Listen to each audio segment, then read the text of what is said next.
ఆవేదన అయినా అంటే లోపలికి వెళ్ళేటువంటి పరిస్థితి ఆపిస్తే ఇప్పుడు డిసెంబర్ 1న అంటే నిన్న మొన్న వరుసగా ఖమ్మము, నిజామాబాదు, ఈరోజు సంగారెడ్డి అమ్ముడు 2 రోజుల నుండి సంగారెడ్డి అవన్నీ చూస్తున్నా.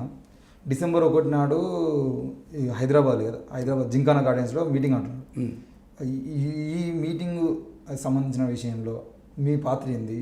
ఈ మీటింగ్లో జనాలు ఎక్కడ నుండి వస్తారు? మరి ఆ జింకానా గార్డెన్స్లో పడతారా? ఈ మీటింగు ఆర్గనైజ్ చేస్తున్నది ఎవరు? ఇప్పుడు ప్రజలు నువ్వు చూడు ఒకసారి, అంటే ఇంతకుముందు మాల కమ్యూనిటీని నడిపే అంటే కౌంటర్ రీకౌంటర్ 2 నడుచుకుంటూనే వచ్చినాయి. ఈరోజు మా సమాజాన్ని అవహేళన చేస్తూ బాబాసాహెబ్ అంబేద్కర్ గారి రాజ్యాంగాన్ని అవహేళన చేస్తున్నప్పుడు మేమందరం కూడా జనరల్ ఉద్యమాలకెళ్ళి వచ్చినాం. నా జాతికి సపోర్ట్గా ఉండాలని చెప్పి మాకంటే ముందు ఉద్యమాలు చేస్తున్న అన్న వాళ్ళతో కలిసి మేము నిలబడ్డాం. వాళ్ళు నిర్ణయం తీసుకున్నా, మేము నిర్ణయం తీసుకున్నా, అది జాతి కోసమే. కాబట్టి ఇలా మా ఎమ్మెల్యేలు కూడా బయటకు వస్తున్నారు, ఇంకా కొద్దిమంది భయపడుతున్నారు.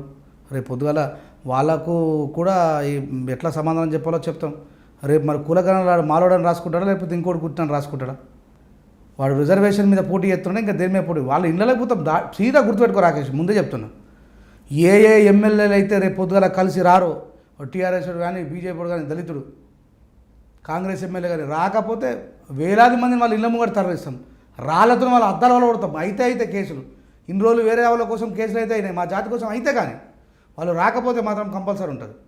ఇప్పుడు నీకు స్పష్టమైన అవగాహన ఉండాలి కదా రాజ్యాంగం కోసం అని చెప్పి.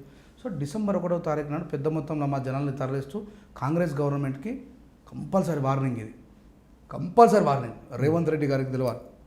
కృష్ణన్న ఓట్లేయమని చెప్పాడు నీ కాంగ్రెస్కు, ప్రవీణ్ కుమార్ సార్ ఓట్లేయమని చెప్పాడు నీ కాంగ్రెస్కు, విశారదనన్న ఓట్లేయమని చెప్పాడు నీ కాంగ్రెస్కు, మంగపల్లి సీనన్న ఓట్లేయమని చెప్పాడు నీ కాంగ్రెస్కు.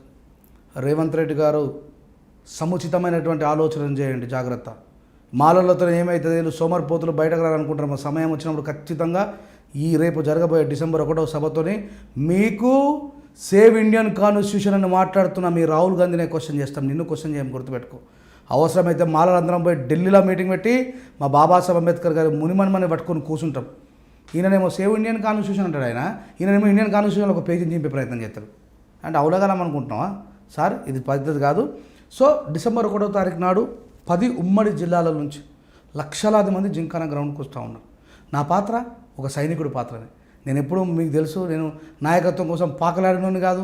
అక్కడ చేరెత్తిన రాజేష్ అని అంటే చెరిగిపోని గుండెలలో చరిత్రలో ముద్ర వేసుకున్న సరిపోయింది నాకు అక్కడ ఈ కొట్లాట, ఈ కుర్చీ కొట్లాట ఎప్పుడు లేదు.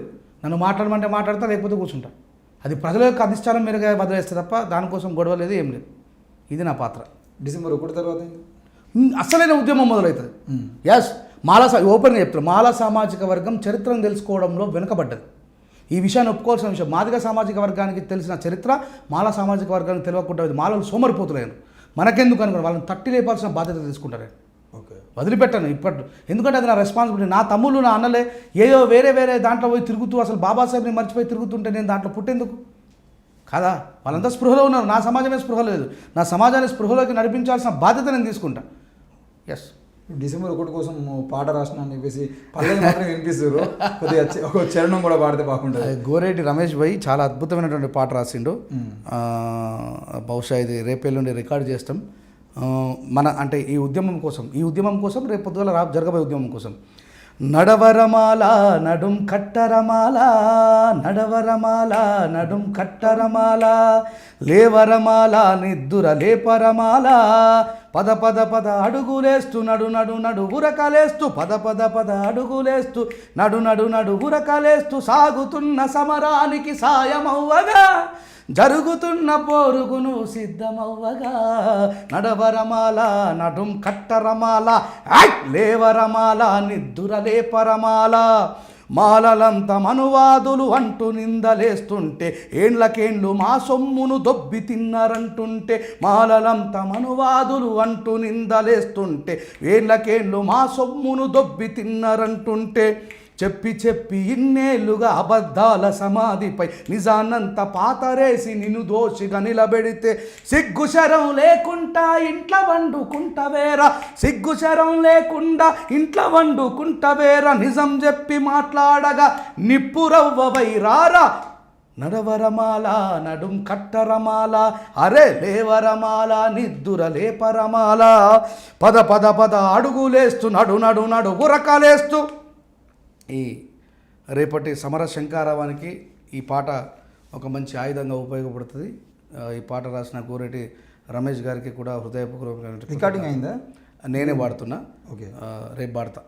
అంటే ఈ మధ్యకాలంలో చాలా పాటలు వస్తున్నాయి కానీ మీరు వాడినట్టు కాకుండా వేరే మన తెలివి చెక్క వాళ్ళు వీళ్ళే పాడుతున్నారు. అంటే ఇప్పుడు జాతి యొక్క సమస్యని గుర్తించిన వాళ్ళు జాతికి అండగా నిలబడాల్సిందే.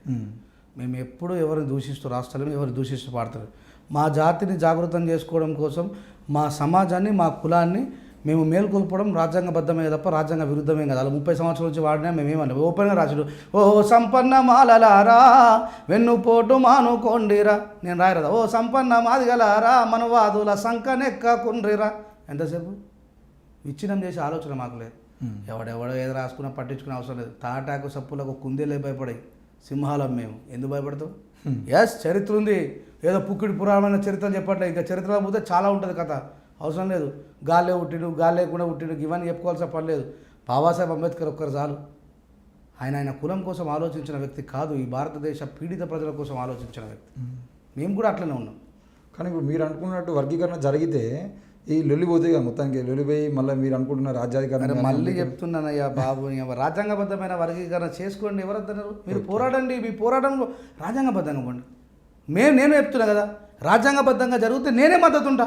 కృష్ణన్న పక్కపండి కూర్చున్నా ఆల్రెడీ, నేను ఇప్పుడు కూడా కూర్చుంటా. ఇది ఎందుకు నువ్వు చేసుకుని సపడా కూకోలే కదా. మళ్ళీ మాలలో మౌనం విడాలి, మాలలో రోడ్డు మీదకి రావాలి, మాలలో లొల్లు పెట్టాలి.